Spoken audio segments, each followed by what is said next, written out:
17 days from the 1980s in Great Britain vanished forever, taking with them something irreplaceable. Days when 30 million Britons, over half the nation, gathered around their tellies for EastEnders Christmas shocker, when Live Aid united the planet, and when we watched the SAS storm, the Iranian Embassy, live. Remember that feeling of experiencing history together as one nation, one heartbeat? But here's what nobody tells you. These weren't just the biggest moments of the decade. They were the last time Britain would ever truly watch, weep, and celebrate as one before technology shattered us into millions of separate screens.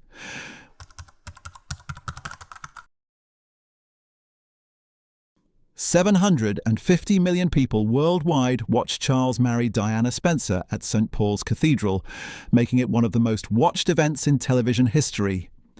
The choice of St. Paul's over Westminster Abbey was significant. It could accommodate more guests and had better acoustics for the worldwide broadcast. The decision also allowed for a longer processional route, giving more people the chance to participate in the celebration. The wedding dress, designed by David and Elizabeth Emanuel, featured a 25-foot train, the longest in royal wedding history. It incorporated antique lace that belonged to Queen Mary, something old, and a horseshoe charm sewn into the waistband for good luck. The dress required such secrecy that the designers installed a safe in their studio and employed security guards. They even deliberately left false sketches around to confuse potential spies. The day generated an estimated £750 million for the British economy through tourism, merchandise, and the unofficial day off many businesses granted their employees. Street parties occurred in virtually every community across Britain. In Scotland, where republicanism traditionally ran stronger, Edinburgh Castle reported record visitors wanting to feel connected to the celebration. The Archbishop of Canterbury, Robert Runcie, who conducted the ceremony, later reflected that he noticed Charles's hesitation during the vows and Diana's visible nervousness. The famous mix-up where Diana reversed Charles's names, calling him Philip Charles instead of Charles Philip, was seen as charming at the time, but would later be interpreted as an omen.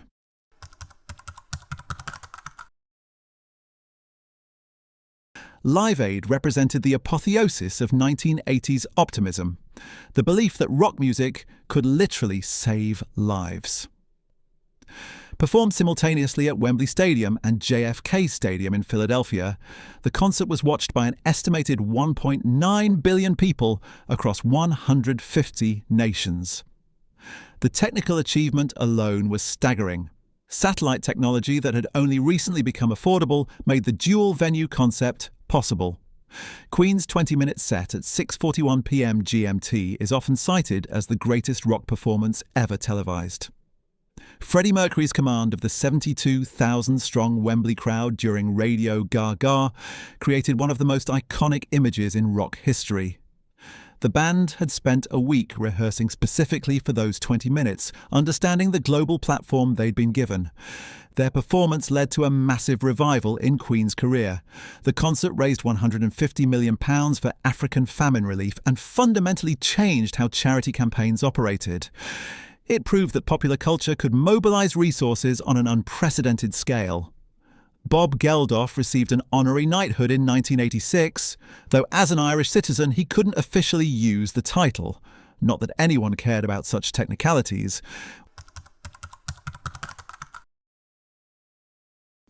At the Los Angeles Olympics, Daley Thompson secured his second consecutive Olympic decathlon gold medal with a score of 8,797 points, equaling the world record. Thompson's victory was particularly sweet as it came against his great rival, West Germany's Jürgen Hingsen, who held the world record going into the Games. The competition was so close that Thompson needed to run the 1,500 metres in 4 minutes, 34.98 seconds to win. He managed 4 minutes, 35.00 seconds, winning by just 8 points. Thompson's charismatic personality and fierce competitiveness made him one of Britain's most beloved athletes. His famous T-shirt bearing the message, "Is the world's second greatest athlete gay?" worn at the 1984 Olympics, referring to his rival Hingsen, caused controversy but exemplified his psychological approach to competition. He understood that the mental game was as important as physical prowess. What made Thompson's achievement remarkable was his dominance in an era of exceptional decathletes. Between 1978 and 1987, he remained unbeaten in all competitions he completed. His training regime at Roehampton was legendary. He trained twice daily, 6 days a week, treating each event as if he were a specialist in it. This dedication revolutionised how multi-event athletes approached their discipline.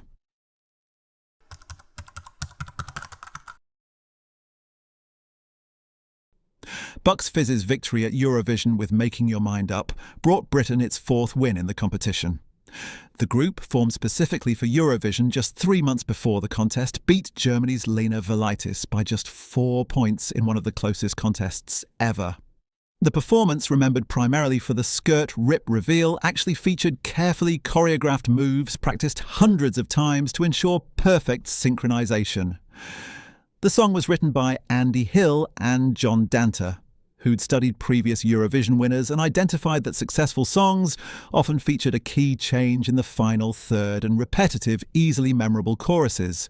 They deliberately crafted Making Your Mind Up to these specifications, creating what they called 3 minutes of calculated catchiness. The impact on British pop culture was immediate. Bucks Fizz went on to have 20 hits in the UK charts, selling over 15 million records worldwide.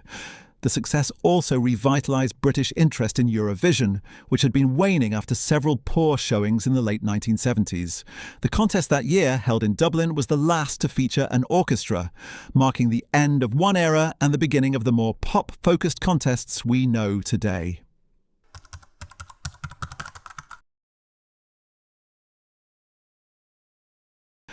Let's journey back to that autumn day in 1981 when a stop-motion animated postman with his black and white cat first graced our screens on the BBC.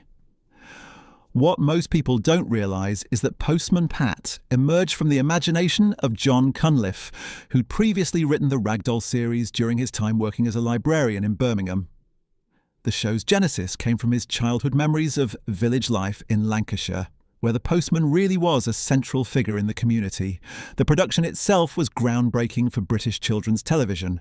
Woodland Animations, working from a converted mill in Altrincham, used traditional stop-motion techniques that required 24 individual positions for every second of footage. Each 11-minute episode took roughly 2 weeks to film, with animators managing perhaps 30 seconds of usable footage on a good day. The patience required was extraordinary. One sneeze could ruin hours of work. Ken Barry, who voiced Pat and sang the theme tune, was actually a successful singer in his own right who'd had hits in the 1960s under the name Les Carl. He recorded the famous theme song in a single take, improvising the whistling at the end because he felt it needed something extra. That whistle became arguably more recognisable than the lyrics themselves.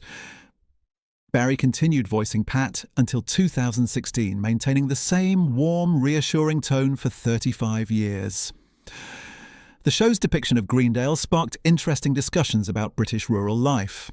The Royal Mail initially worried about the unrealistic portrayal of postal duties. Pat seemed to have endless time for helping villagers with their problems. Yet this was precisely the point. Creator John Cunliffe deliberately crafted a world where community mattered more than efficiency, where knowing your neighbours was part of the job, not a distraction from it.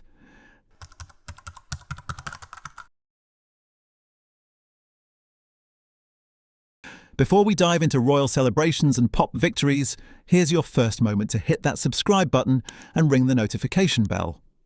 Because what's coming next includes exclusive insights about days that defined British resolve, including moments of triumph and tragedy that changed how we saw ourselves as a nation.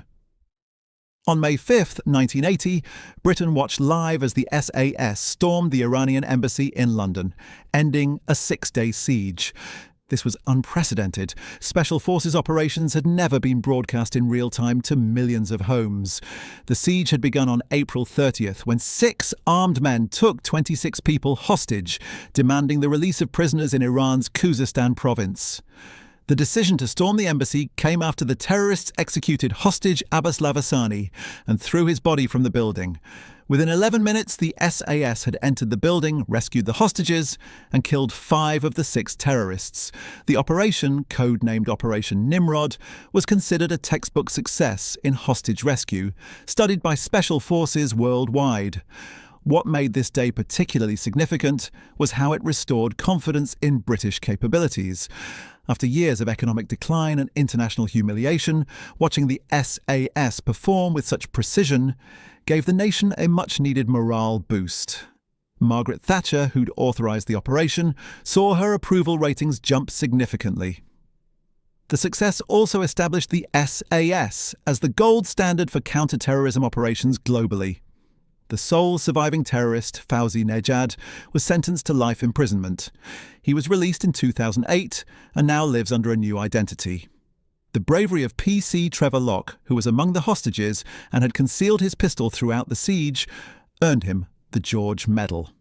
His actions in protecting fellow hostages while maintaining crucial intelligence for the police outside exemplified British courage under pressure.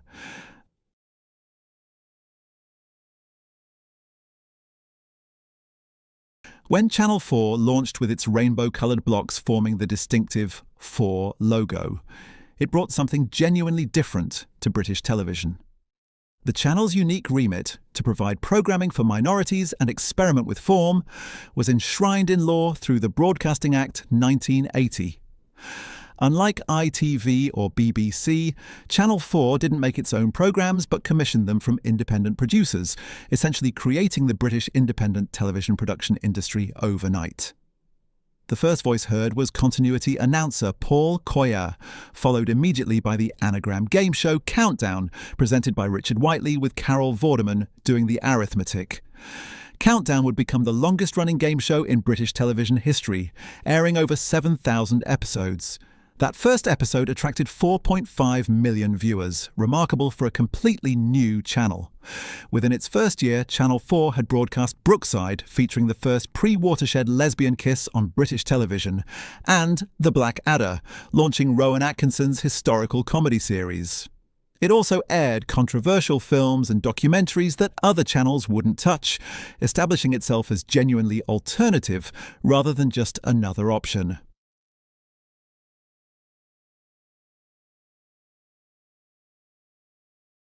BBC Breakfast Time revolutionised British mornings when it launched at 6:30 a.m, with Frank Bough, Selina Scott and Nick Ross at the helm.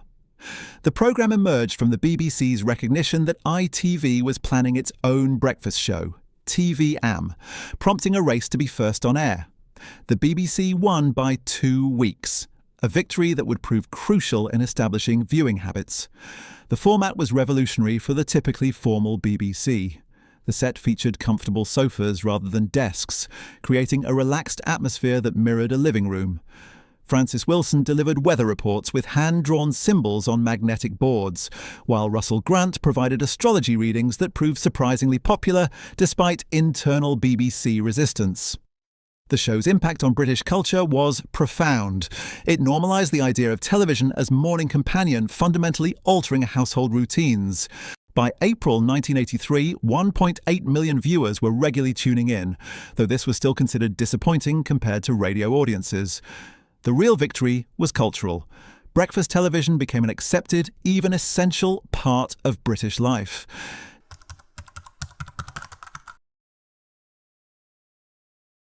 The recording of Do They Know It's Christmas? At Psalm West Studios in Notting Hill brought together the biggest names in British and Irish music for a 12-hour session that would make history.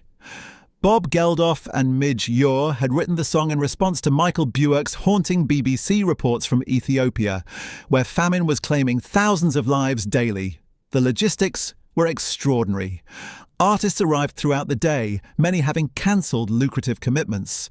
Status quo open proceedings, literally arriving first at the studio.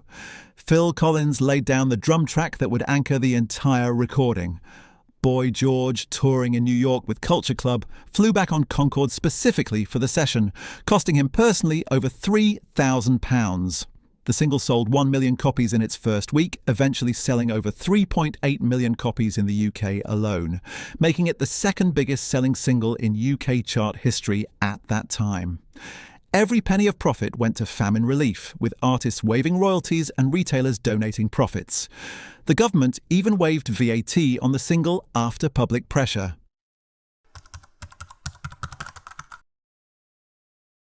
Dr. Robert Ballard's discovery of RMS Titanic's wreck, 73 years after it sank, captivated the world. The ship was found at a depth of 12,500 feet, split into two main sections about 2,000 feet apart. The discovery was actually part of a classified US Navy mission to survey the wrecks of nuclear submarines USS Scorpion and USS Thresher. Ballard had convinced the Navy to fund the Titanic search as cover for the military operation. The first images, showing the ship's boiler, were transmitted at 1:05 a.m. ship time. Ballard and his team observed a moment of silence, recognizing they were looking at a mass grave. The discovery's timing was poignant. They found the ship almost exactly 73 years after it sank, at nearly the same time of night. For Britain, the Titanic's discovery reopened discussions about the disaster that had claimed 1,517 lives. The ship, though operated by White Star Line and registered in Liverpool, represented British maritime ambition and its tragic limitations. The wreck's condition, largely intact but slowly being consumed by metal-eating bacteria, provided a metaphor for empire itself, impressive even in decay, but ultimately impermanent.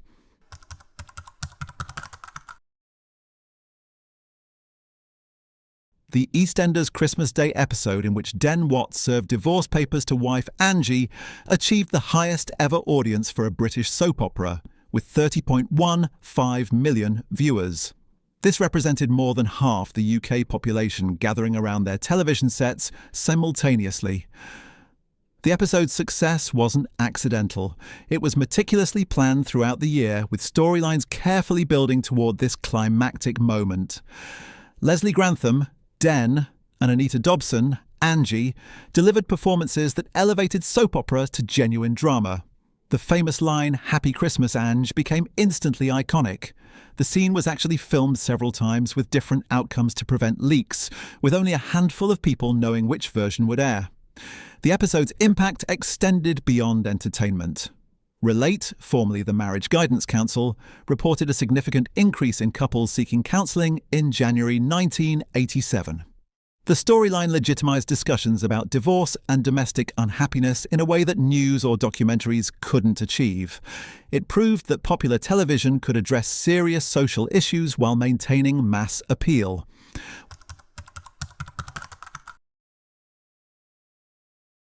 The Great Storm of 1987 remains the most destructive weather event in modern British history. Wind speeds reached 122 miles per hour in exposed areas, with sustained winds over 100 miles per hour across southern England. 18 people died, 15 million trees fell, and damage totaled £2 billion. The storm was particularly devastating because it struck without adequate warning, arriving overnight when most people were asleep. Michael Fish's infamous weather forecast earlier that day, dismissing a viewer's concerns about a hurricane, became shorthand for institutional failure. Fish was technically correct. It wasn't a hurricane, but an explosive cyclogenesis event. However, this semantic accuracy offered little comfort to those who lost homes or loved ones. The Met Office subsequently revolutionised its forecasting systems, investing millions in new technology and training. The storm's aftermath revealed remarkable community spirit. Before organised relief could arrive, neighbours were clearing roads, sharing generators, and checking on elderly residents. In Sevenoaks, which famously lost 6 of its 7 iconic oak trees, residents organised replanting ceremonies that became symbols of renewal. The storm destroyed much, but also demonstrated British resilience and mutual aid at its finest. Comic Relief launched Red Nose Day on BBC One, raising £15 million for charity through comedy and entertainment. The concept, created by Richard Curtis and Lenny Henry, was revolutionary, using humour to address serious issues like poverty and injustice. The inaugural event featured over 150 comedians and entertainers, with highlights including Rowan Atkinson, Billy Connolly, and Victoria Wood. The Red Noses themselves, manufactured by Procter & Gamble, sold 3 million units at 35 pence each. They became an instant cultural phenomenon, worn by everyone from school children to news presenters. Cliff Richard and the Young Ones' charity single Living Doll reached #1, with all proceeds going to comic relief. The format established a template for charity telethons that continues today. By making charity fun rather than guilt-inducing, Comic Relief transformed public attitudes toward giving. The alternating years with Sport Relief would eventually raise over £1 billion, funding thousands of projects in the UK and internationally.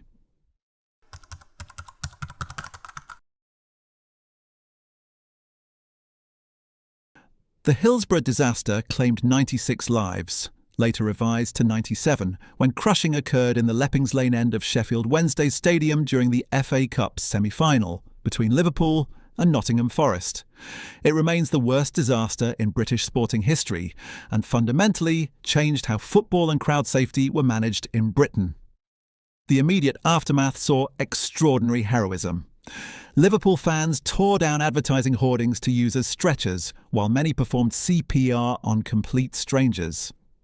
The people of Sheffield opened their homes to traumatised survivors, providing shelter, phones to call home, and emotional support. St John's Ambulance volunteers, vastly outnumbered and under-equipped, worked tirelessly to save lives. The tragedy led to the Taylor Report, which recommended all-seater stadiums and removed perimeter fencing that had turned terraces into death traps. It transformed football from a working-class pursuit often treated with contempt by authorities into the modern game we know today. The long fight for justice by victims' families, culminating in the 2016 verdict that fans were unlawfully killed, demonstrated the power of collective action against institutional cover-ups.